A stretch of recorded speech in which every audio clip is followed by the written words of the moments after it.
Vermont has one of the, and obviously I'm not an expert on New Hampshire either.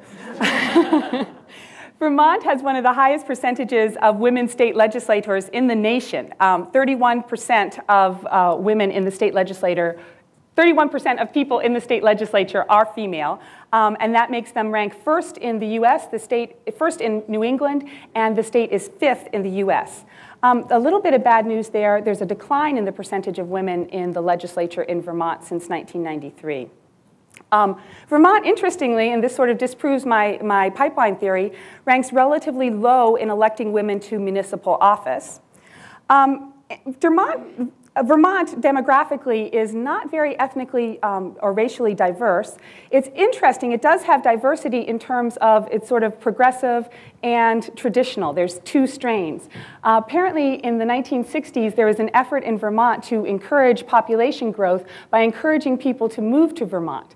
And the people who moved to Vermont tend to be young sort of entrepreneurial types who tended to be more progressive and more liberal. Vermont had traditionally been a one-party Republican state, which also, the fact that it was a one-party state encouraged women to run because running for office, there was very little competition, so women could run and win.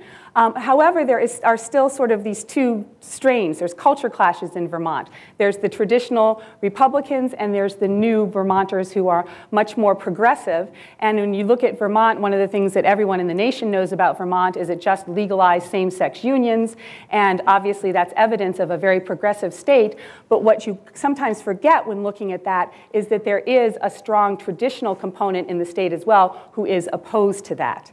And one more quick point about Vermont, the rural nature of the state actually encouraged women to be involved in politics because in many cases men were unable to run for political office because they had concerns dealing with farming, dealing with their work, and women were the only ones available to run for office. So that's one of the reasons why women might be serving more frequently in Vermont than in other states.